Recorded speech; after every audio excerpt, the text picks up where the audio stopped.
Los invitamos a sumarse como miembros a nuestra comunidad. De esta manera podrán acceder a beneficios exclusivos, intercambios en vivo con integrantes del equipo de En Perspectiva, newsletters especiales y bonificaciones en productos y servicios. Y sobre todo, estarán apoyando nuestro proyecto de periodismo profesional e independiente.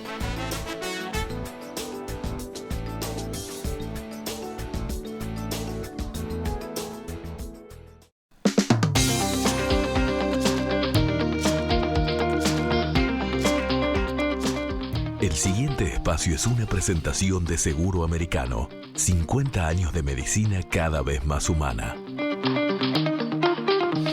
Seguimos esta mañana de este martes 25 de agosto de 2020 en esta mesa de análisis internacional, hoy con Gustavo Calvo, Leo Harari y Nicolás Pose. Bueno, el segundo tema de esta agenda internacional nos lleva un poco más lejos. Bielorrusia es considerada la última dictadura de Europa. Desde que se independizó de la Unión Soviética en los años 90, Alexander Lukashenko ejerce como presidente.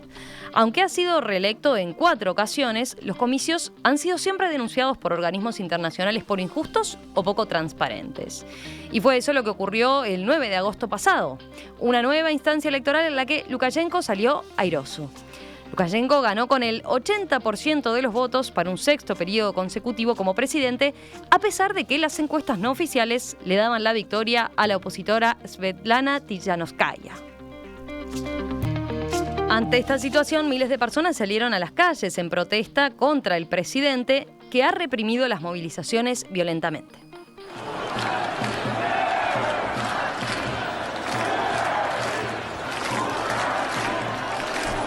Tanto se vio contra las cuerdas Lukashenko que le pidió ayuda a su par ruso, Vladimir Putin, con quien estaba distanciado. Se habla de tortura generalizada de parte de las fuerzas del orden y la candidata opositora debió exiliarse. Aún así, este último domingo se vio la que es considerada la mayor manifestación callejera en la historia de este país. Bueno, como vieron estos episodios, estamos ante la caída próxima del último dictador europeo. ¿Por qué es importante estar atentos a lo que ocurre en Bielorrusia, en este lugar del mapamundi? Bueno, de eso vamos a conversar ahora. A ver, ¿con quién comenzamos? Leo, ¿querés empezar vos? Bueno, le tengo gran simpatía a Bielorrusia, que conozco, y me parece que estamos frente a un fenómeno muy interesante, porque me animo a decir que es una manifestación de deseo de libertad. Bielorrusia tiene mejores índices de desarrollo humano que Uruguay, mucho mejores. Tiene un índice de distribución de la riqueza, lo que llaman el coeficiente de Gini, superior al del Uruguay, es el segundo en Europa. Es decir, no es un país subdesarrollado ni es una sublevación por miseria, por hambre, sino yo creo que por un profundo deseo de libertad. Y tengo simpatía también porque a mí conocer Bielorrusia me hizo cambiar muchas cosas sobre mis opiniones del mundo. Esto le va a gustar a Gustavo. Si tengo un minuto te cuento. Dale. Llévame. Es un país maravilloso, tiene unos bosques primarios todavía hay animales que había en la Edad Media, que ya no existen más en ninguna otra parte de Europa, y es un país desarrollado. Pero yo fui al primer congreso de guardabosques que se hizo en la historia, llevando el mensaje de la División de Ciencias Ecológicas de UNESCO para transformar esos bosques en reservas de la biosfera, es decir, hacer una administración con una visión estratégica más científica que permitiera hacer sostenible la preservación de la diversidad. El problema es que mi avión debía salir el 31 de agosto de 1983, cuando cazas soviéticos tiraron abajo un avión de líneas sudcoreano, y se hizo un boicot de las grandes líneas aéreas y no se podía llegar. Y comunicándonos con los organizadores dijeron, bueno, pero ya hay guardabosques de todas partes del mundo, la reunión es muy importante, UNESCO y la División de Ciencias Ecológicas tienen que estar presentes, tienen que venir. Para lo cual, en vez de hacer un vuelo de 4 horas, tuvimos que ir, empezamos por Canadá, fuimos para el otro lado, pero al fin, después de un día y medio logramos llegar a esa ciudad limpia, grandes edificios de tipo estalinista, donde la gente bien vestida, con un medio académico bien formado, pero en un ambiente muy extraño, que al final, gracias a que hablaban inglés, francés, nos fuimos entendiendo, me enteré que ese día acababan de fusilar al director del Hospital Central de Minsk y a un par de otras autoridades del hospital por la simple razón, o no tan simple, de que había habido un accidente de carretera en el cual había un miembro del Comité Central del Partido Comunista. Cuando lo llevaron al hospital no había nadie. Estaba el portero y un guardián y no había un médico, no había un servicio de urgencia, no había nadie. Y se enteraron de que el director iba a firmar de vez en cuando, pero nunca se quedaba en el hospital y entonces poco a poco todo el mundo había desertado. En ese ambiente a mí me tocaba hacer una exposición con diapositivas, no existía el PowerPoint todavía.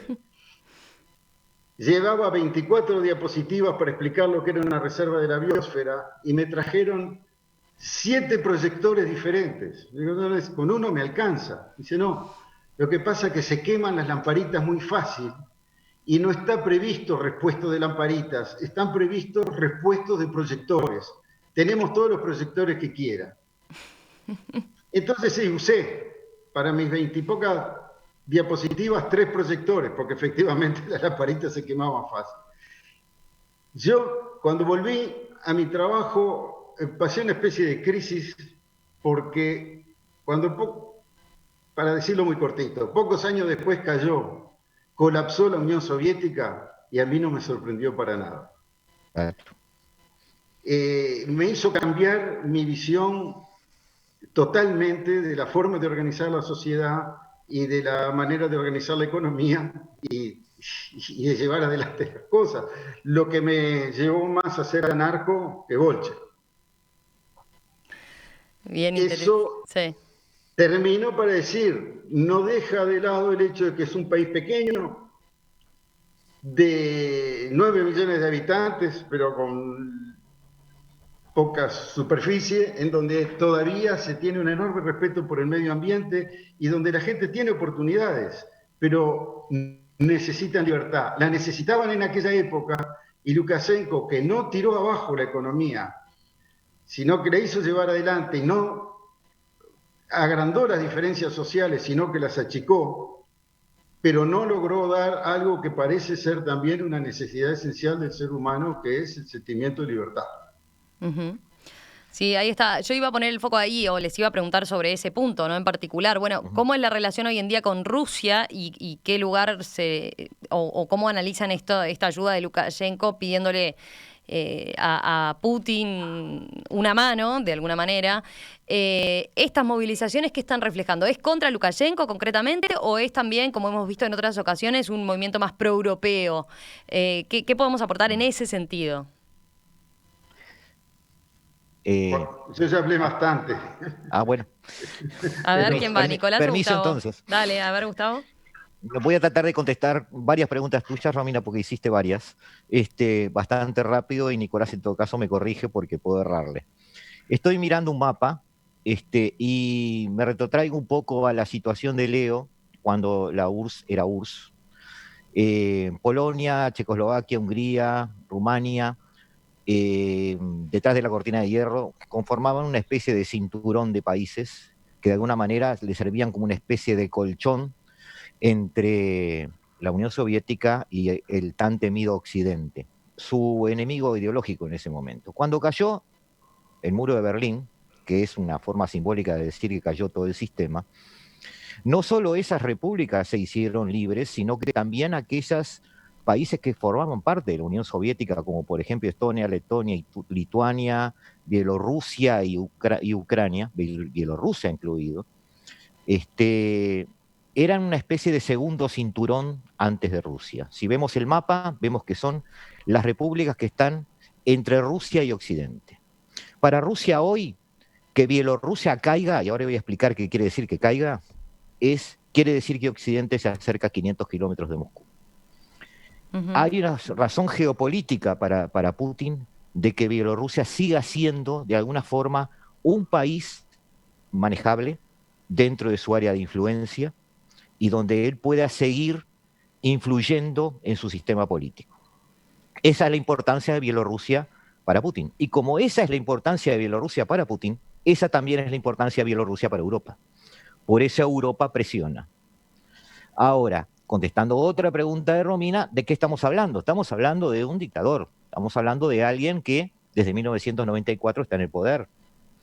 Estamos hablando de alguien que creo que fusiló a bastante más gente que directores de hospitales. Y de alguna manera se van a cumplir ahora en diciembre 10 años de que en una pequeña localidad de Túnez, un vendedor ambulante le fueron sacadas las mercaderías por la policía y como no tenía que comer, se inmoló en protesta por eso. Eso desencadenó la primavera árabe. Entonces, son pequeños gestos y pequeños temas que desbordan los vasos en las sociedades. ¿Por qué ahora esto, si hace más de 20 años que tenemos el mismo dictador en el poder? Porque hay siempre una chispa que es la que hace desembocar las protestas en un grado mayor. En este caso, fíjate tú que hay, tú hablabas de una mujer de... La voy a leer porque me cuesta siempre decirla, Tijanóvskaya. Sí. En realidad hay que hablar de 3 mujeres, porque Verónica Tsepkalo, por ejemplo, es esposa de Valery Tsepkalo, que es un político, diplomático y ejecutivo que no pudo ser candidato en estas elecciones porque por alguna razón extraña lo prohibieron. Entonces ella fue candidata. María Kolesnikova es directora de campaña de Viktor Barbarica, que también es un presidenciable que fue vetado. Y esta mujer que tú mencionaste, Romina Tijanóvskaya, es profesora y política bielorrusa, pero es esposa de Sergei Tijanovsky, que también fue prohibido. Estas 3 mujeres fueron candidatas y armaron una campaña a ellas, poniendo su cara, porque estos hombres no pudieron ser candidatos. En ese entorno electoral se manejó esto. Esta señora está ahora en Lituania, sí. Se ha exiliado, y tuvo mucho cuidado cuando fue a la Eurocámara de explicar que esto no es un tema contra Rusia. Y esto es muy importante, porque ni siquiera la oposición de Bielorrusia quiere plantear esto como un tema contra Rusia, porque no quiere que Bielorrusia se transforme en la prenda de disputa entre Oriente y Occidente, porque ahí se alejan para ellas las posibilidades de lograr una reforma desde dentro. El tema es contra Lukashenko. Importantes aquí. ¿Perdón? Que el tema es, las protestas sobre todo muestran el rechazo a Lukashenko como tal. Exacto. Y a su forma de gobernar. Tiene mucho cuidado de no involucrar a Putin en esto, porque saben que si esto se transforma en una lucha entre Putin y Occidente, Bielorrusia no sale más. De todas formas, también hay que decir, tiene mucha razón Leo, de que estamos hablando de un país que tiene 5.9% de personas por debajo del nivel de pobreza. El desempleo es menos del 1%, pero tiene una economía totalmente dependiente de Rusia. Entonces, es muy delicado el equilibrio con que se están moviendo estas personas en Bielorrusia, y lo que se pide, como aquel vendedor ambulante de Túnez, es libertad. Nicolás. Yo sin conocer lo que son las dinámicas políticas internas de Bielorrusia, sobre lo que me declaro completamente ignorante, sí puedo señalar algunos elementos de tipo geopolítico y geoeconómico que ya fueron un poco saliendo de la charla, ¿no? Lo primero es que, por ejemplo, Bielorrusia junto con Kazajistán y Rusia forman lo que se conoce como la Unión Aduanera Euroasiática, es decir, que Bielorrusia está integrada junto con la economía rusa en un espacio económico comercial mayor. Lo segundo es que, sin embargo, las relaciones entre Rusia y Bielorrusia y entre sus líderes en los últimos meses han sido todo menos cooperativas. Como tú bien mencionabas, Romina, cuando decías que estaban distanciados. De hecho, en febrero de este año, el presidente bielorruso acusaba a Putin de intentar promover una anexión de Bielorrusia a su país. Nada más ni nada menos, ¿no? Terminar con la soberanía.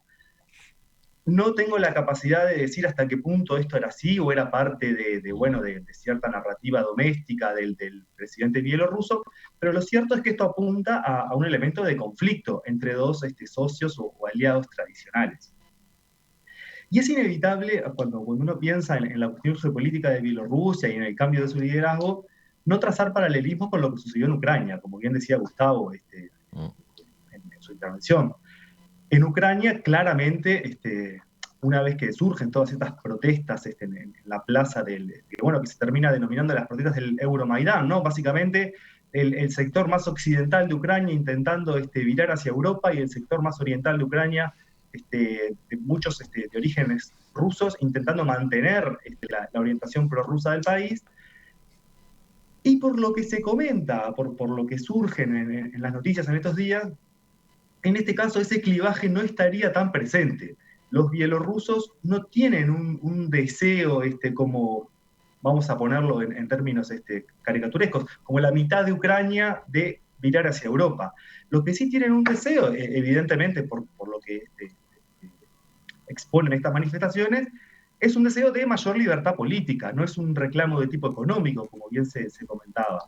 Por lo tanto, la estrategia de la oposición bielorrusa, que parece muy razonable, es intentar desligarse de todo lo que puede ser visto como un movimiento antirruso. Porque en el caso de que Putin considere que tal vez un recambio de Lukashenko con una dirigencia política que asegure ciertas relaciones privilegiadas con Rusia, no sería algo tan grave. Uh-huh. De todos modos, vamos a ver hasta qué punto Rusia está dispuesta a jugar esta carta. El liderazgo ruso y la política exterior rusa es una política muy conservadora, es una política de intentar mantener espacios de influencia y de no perder nuevas esferas de actuación frente a lo que percibe como la amenaza europea, y por lo tanto, tal vez en los cálculos de Putin y su círculo de asesores, hoy en día la ecuación sea mejor malo conocido que alguien que todavía no sabemos cómo puede llegar a actuar en caso de que llegue al poder. Si este fuera el caso, el escenario de que Bielorrusia se convierta en una nueva Ucrania está presente y realmente sería algo muy negativo para los bielorrusos que, tal como decían Gustavo y Leo, disfrutan de un nivel de vida en términos económicos, sociales, no políticos, en lo que es en el contexto de esa área geográfica del mundo, bastante elevado. Por lo que es un tema a seguir, es un tema que todavía no tenemos claro cómo se va a resolver, y creo que los próximos días y los próximos meses van a ser bien interesantes en ese sentido.